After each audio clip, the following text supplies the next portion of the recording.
This is a story of how one community is coming together to make a difference during the coronavirus quarantine. The community is activating through the use of technology, but really the story is about people.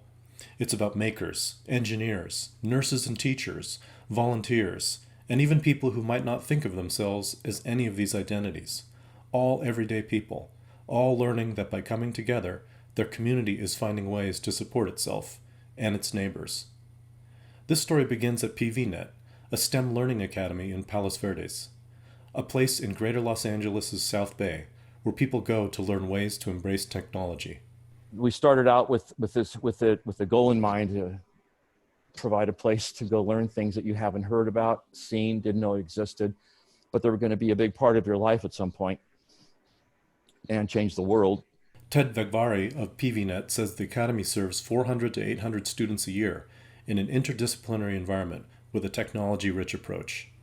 When California issued the stay-at-home order, the academy closed its doors to the public, but it didn't turn off the lights or its machines.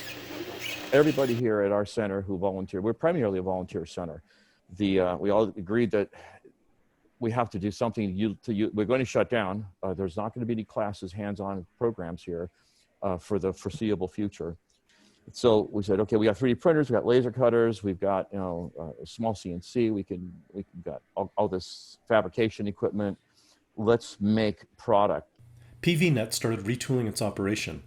Its 3D printers, normally used in science and engineering projects, were optimized to output face shields.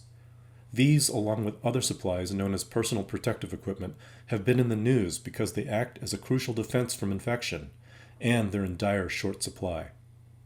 It just became very obvious that the country wasn't prepared for any of this, and putting a contagion into public spaces and then expecting people who work in the industry of healthcare industry, any industry that's going to be required to keep the country running, putting them out there without protection is insane.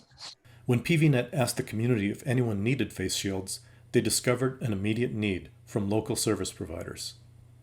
I think in the very beginning it was like small pharmacies, just miscellaneous individuals, and then as it grew on, like it was like an ER out in Fontana. But I think then local police started to hear about us, and then they spread the word that they could get protective gear from us. And so then that way, everybody who isn't covered by like the big companies that are making these face shields, they get protected too. Small hospitals have been, requesting for it because with the little guys, I mean, those are the ones that are having, issues getting materials. And so, when they do hear of, people making face shields, they're like, yes, thank goodness. What else is there? Paramedics too. It is word of mouth, and in this operation is, really less local. In a supply and demand landscape currently filled with stories of price gouging and product hoarding, PVNet is looking at its work not as a commodity, but as community building. Every face shield is provided to police, paramedics, firefighters, and hospitals for free. The design templates being used were found online. PVNet chose designs developed, tested, and vetted by 3D product designers working with medical experts. PVNet has volunteer teams that print, check, finish, and fulfill orders. When a user provides feedback, PVNet takes the design back to the digital drawing board to make adjustments. All right, so what I'm doing right now is actually attempting to cut down the model so that we can print with less material and turn them out faster. One of the nurses actually mentioned that at their current thickness, which is up here, it can slide off people's foreheads, and Different size heads have different needs.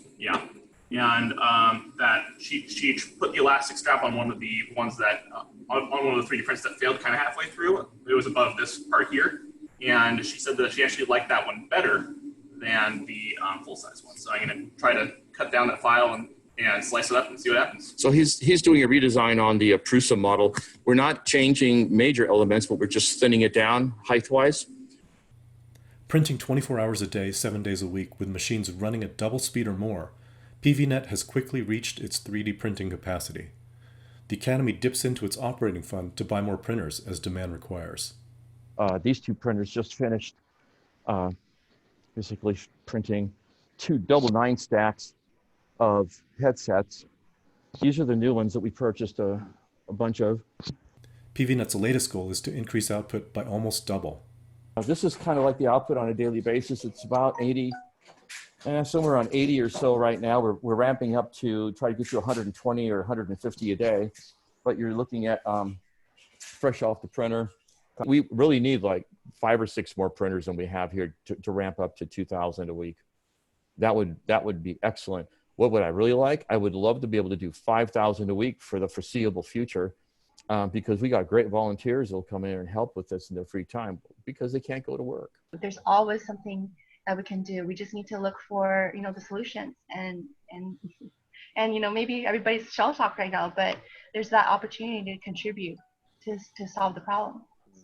PVNet says the Academy will keep printing as long as there's a need, and as long as they can keep paying for supplies. The Academy's approach of experiencing STEM and even art provides a reminder of how to keep the creative spirit alive. Creativity does not have to be regimented through engineering principles.